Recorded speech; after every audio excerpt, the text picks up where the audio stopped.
The first was whether the budget helped to improve our resilience to the external shock that I think is coming. If you look at the landscape of the global economy, which we are embedded in, and if the global economy swings this much, we will tend to swing a lot more. So we are a beta. And if you look at what's going on in the Eurozone, we don't have a crystal ball, but I think we can clearly say that, A, there will be a recession in the Eurozone for much of this year. Secondly, that recession will be accompanied by a significant number of financial stresses from time to time, and we will be exposed to those. So the risks are clearly to the downside in the Eurozone. Similarly, in the United States, I think growth has been flattered. The numbers have been flattered by a number of developments that are one-off, which will not be sustained. Therefore, the U.S. economy is probably going to disappoint, and that's going to hurt us. Thirdly, China is also clearly slowing down. The latest numbers in the last few days for new loans and so on suggest that. And if you look at the Middle East, we're not political analysts, but my simple mind tells me that if there are multiple flashpoints reaching critical points in the area that produces most of our oil, then the chances of an oil price shock that could destabilize our economy, I think, are extremely high. So in that context, I would have expected to see a more proactive fiscal policy stance. And yet, if you look at the budget numbers and you adjust the budget to get a proper fiscal stance measure, the budget numbers are never as straightforward as they should be in Singapore, but if you make the adjustments, the budget is actually more contractionary in its fiscal stance than it was last year, and I think that doesn't sound right to me. Secondly, by imposing these unfortunately necessary costs on the business sector that will come with the tightening of foreign worker restrictions and so on, essentially what it means is that the business sector is going to go into a slowdown with the burden of rising costs, and that will reduce its resilience in facing the exogenous shocks that I'm sure we will have to face. So in terms of the first question, I think the budget actually doesn't seem to help very much.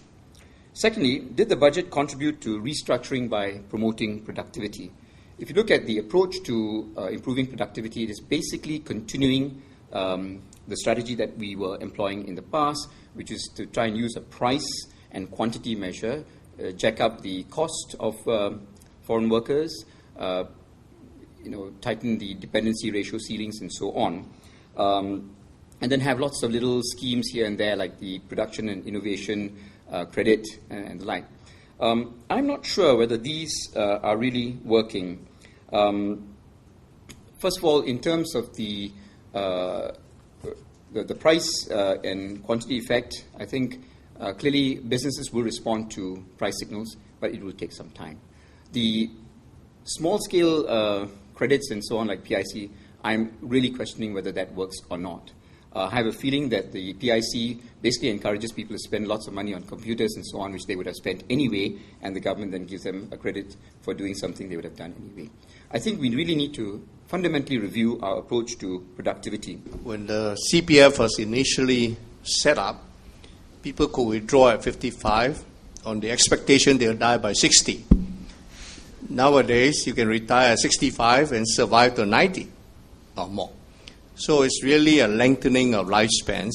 And then you've got to be very careful because the last 10 years may not be very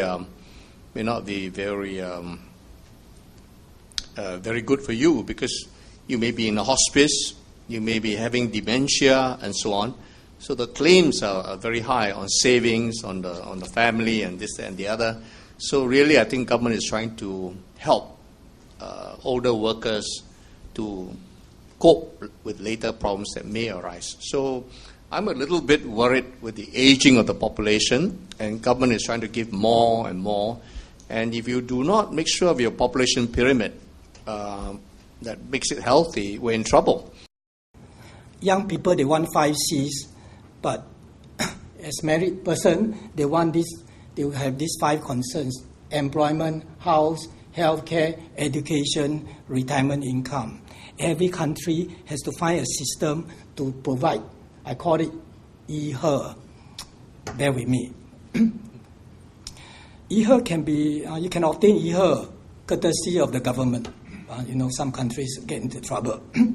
But in Singapore, how do we have a system to provide these 5 basic needs?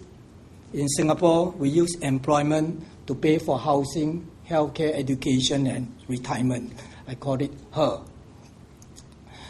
But for low-income citizens, government ensure that they can purchase this because they can control the prices, especially with regard to education, varsity education, and also our HDB prices.